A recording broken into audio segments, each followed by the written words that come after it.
मैं छोटा सा था जब से मैं आवाज सुन रहा हूं, लगभग 40 साल हो गए सुनते हुए, और हमेशा पाकिस्तान की रियासत ने सपोर्ट किया था।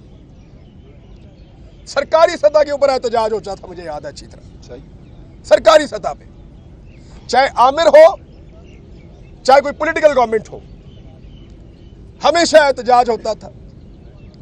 पाकिस्तानी मिलकर एहतजाज करते थे, मसाजिद में दुआएं करते थे, सड़कों के ऊपर फैमिलीज मिलकर फलस्तीन के साथ खड़ी होती थी। और याद रखिएगा, बहुत सारे इस्लामी मुल्क हैं इस दुनिया में, लेकिन जो पाकिस्तान की अहमियत है वो सबकी नहीं है। आप एटॉमिक कंट्री हैं, आपके यहां से जो आवाज जाती है या आपके यहां से जो बात पहुंचती है उसमें ताकत ज्यादा है। बाकी मुसलमान मुल्क पैसे में बहुत ज्यादा होंगे, अमीर मुल्क होंगे, कहीं आबादी भी ज्यादा है, लेकिन जो ताकत अल्लाह ताला ने आपको दी है, जो अहमियत आपकी है, वो सबकी नहीं है। हमारी अपनी एक अलग अहमियत है, इसलिए हमारा एहतजाज, हमारा बोलना हमेशा से मानी रखता है, हमेशा से। बिल्कुल ठीक। इसलिए जब भी हम बोलते हैं उसका असर पड़ता है, और हमने माजी में देखा भी।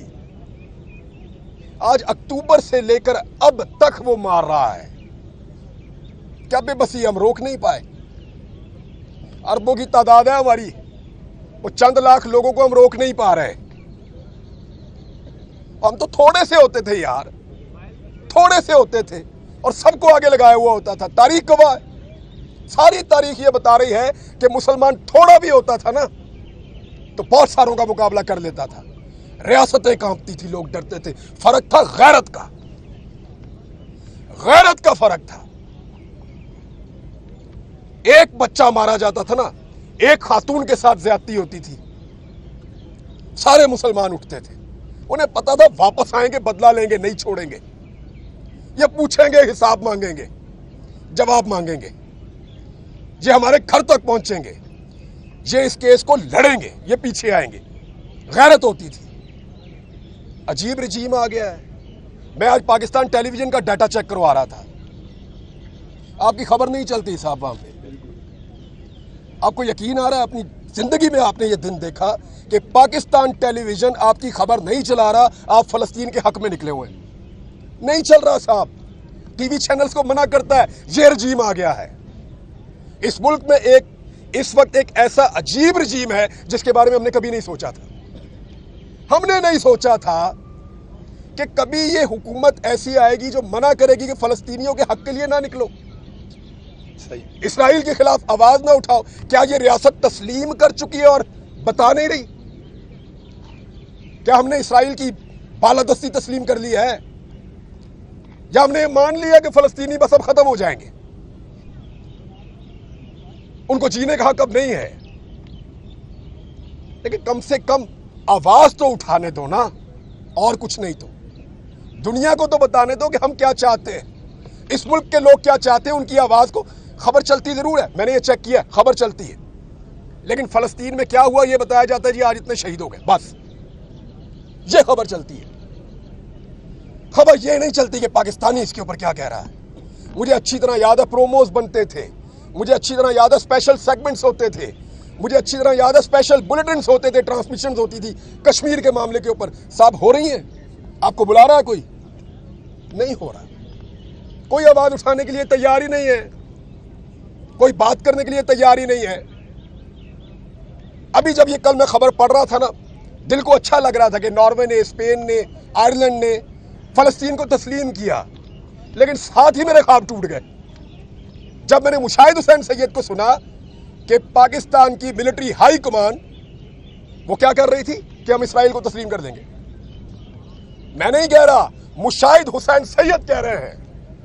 पावर कॉरिडोर में उनके बड़े ताल्लुकात हैं, एक्सेप्टेबिलिटी बहुत है, वो कह रहे हैं। अलामा राजा नासिर अब्बास साहब ने कहा है, उन्होंने कहा जनरल बाजवा ने हमें कहा एनडीयू में इसराइल के सफारत खाने के हवाले से, एक तरफ हम ये खबर पढ़ रहे हैं कि वो गोरे गैर मुस्लिम वो फलस्तीन को तस्लीम कर रहे हैं, साथ ही दूसरी खबर अब ये पढ़ रहे हैं कि यहां पाकिस्तान के अंदर जो करता धरता और ताकतवर लोग हैं वो इसराइल को तस्लीम करने की बात कर रहे हैं। दिल ही टूट गया। तकलीफ हुई है। 70 साल हमें यह बताया गया कि फलस्तीन को और कश्मीर को आजादी लेकर देनी है। हमने जब नई बंदूक खरीदी, ये सोचकर खरीदी, मैं अपने बाप दादा से आपको बता रहा हूं, जब नई बंदूक खरीदी ये सोचकर खरीदी कि कभी वक्त आया ना तो कश्मीर और फलस्तीन इसके हक के लिए ये इस्तेमाल हो जाए तो अल्लाह हमसे राजी हो जाएगा। हमेशा ये सोचा। लेकिन आज रियासत की क्या पॉलिसी है किसी को समझ आ रही है? मुंह से कहते हैं हम फलस्तीन के साथ खड़े हैं, और जो फलस्तीन के साथ खड़ा है उसको गाड़ी के नीचे भी देते हैं, डंडे से भी मारते हैं, उसको गिरफ्तार भी करते हैं, उसका स्पीकर भी उठाकर ले जाते हैं। ज्यादती कर रहे हैं। लेकिन ये सारी चीजें तारीख में लिखी जा रही हैं। ऐसा नहीं है कि इनसे जान छूट जाएगी। ये सब रिकॉर्ड का हिस्सा है कि कौन आया, किसने क्या कहा और उसके दौर में क्या हुआ। कल हम किसी को मंजन नहीं बेचने देंगे, साहब गवाह रहिएगा। कल आकर कोई अगर मंजन बेचेगा और वो कहेगा कि मैंने ये किया था और वो किया था, तो उसकी बात नहीं मानेंगे आप। इसको रिकॉर्ड पे रखें। आज इस रिजीम ने फलस्तीन के कॉज को पाकिस्तान के अंदर मैक्सिमम डैमेज कर दिया है, मैक्सिमम। इतना पहले कभी नहीं हुआ था। और अगर आज ये कॉज कहीं पे नजर आ रहा है ना, तो ये सिर्फ आपके साथ मुश्ताक अहमद साहब खड़े। मुझे यहां से ठंडी हवा आ रही है सिर्फ डी चौक से, या कहीं पे जुम्मे वाले दिन दुआ हो जाती है, या कुछ लोग इकट्ठे हो जाते हैं, कोई बात कर लेता है इसके ऊपर। अदरवाइज मुझे जो मैं गैस कर रहा हूं, जो मैं स्मेल कर रहा हूं, या जो चीजें समझ आ रही हैं वो ये आ रही है कि शायद हमारी रियासत मसला फलस्तीन के ऊपर कुछ डिसाइड कर चुकी है जो अभी हमें नहीं पता, ऐसा लगता है। और वो लोग जो पावर कॉरिडोर्स में उठते बैठते हैं, वो अब वक्तन फवक्तन इस किस्म के स्टेटमेंट्स देना शुरू हो गए हैं। क्या पाकिस्तान के लोग जो हैं वो इसको तस्लीम करेंगे? बॉल तो फिर पब्लिक के कोर्ट में आ गया ना। डिसाइड तो पाकिस्तान के लोगों ने करना है। बंद कमरों का फैसला जो है वो मुसल्लत तो हो सकता है, लेकिन उसकी कबूलियत और मकबूलियत होगी या नहीं होगी वो हमने 8 फरवरी को भी देख लिया था। डिसीजन तो पब्लिक का होगा फाइनली। तो रियासत को होश के नाखून लेने चाहिए। एक चीज में नहीं, 1 दर्जन चीजें हैं, लेकिन यहां मैं सिर्फ फलस्तीन की बात करूंगा। 1 दर्जन चीजें हैं जिन पर रियासत को होश के नाखून लेने चाहिए। और फलस्तीन पर खसूसी तौर पर ये पाकिस्तान के अवाम की घुट्टी में है ये मसला। बेशक। मेरा छोटा सा बेटा 4 साल का, वो रास्ते में कह रहा था देखो ये वो वाली बोतल पी रहा है, ये तो वो उधर से आती है, बाबा इसको मना करें, घुट्टी में है। छोटे छोटे बच्चों को पता है, स्कूल के बच्चे जानते हैं। वो 2 फुटबॉलर ने उनका नाम लेकर बच्चे बहस कर रहे थे, मैं सुन रहा था बात उनकी, और मैं हैरान हो रहा था कि ये किस तरफ जा रहे हैं, क्योंकि घुट्टी में है। वो कह रहा था वो फुटबॉलर अच्छा है, वो फलस्तीन को सपोर्ट करता है, ये इसराइल को सपोर्ट करता है, मुझे पसंद नहीं है। घुट्टी में है इस कौम की। इससे आप नहीं निकल सकेंगे साहब, बहुत बुरी तरह फंस जाएंगे। चीजों को रिव्यू करें और नेचुरल अंदाज में वैसे चलने दें जैसे पाकिस्तानियों की मंशा है।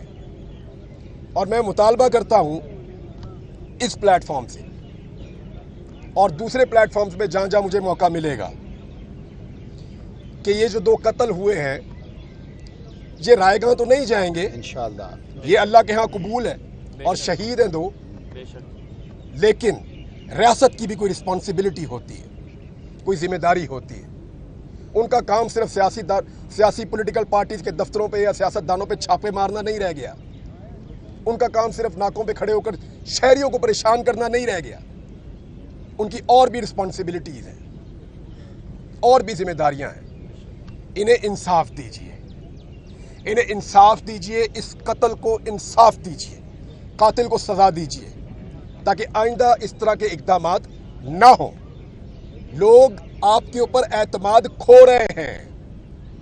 इसी तरह आहिस्ता आहिस्ता ये होता है कि मामला शुरू होता है और लोग अपना एतमाद खोते खोते रियासत से दूर होते चले जाते हैं। हमारे सामने बेशुमार मिसालें हैं। रियासत और शहरियों के बीच में जब फासले बढ़ते हैं तो उसका नुकसान मुमलिकत को होता है। उस नुकसान से बचना है तो होश के नाखून लीजिए। मैंने आप सबका बहुत वक्त ले लिया। آپ سب کا سننے کے لیے بہت شکریہ. جزاک اللہ. پاکستان زندہ باد. پاکستان زندہ باد. فلسطین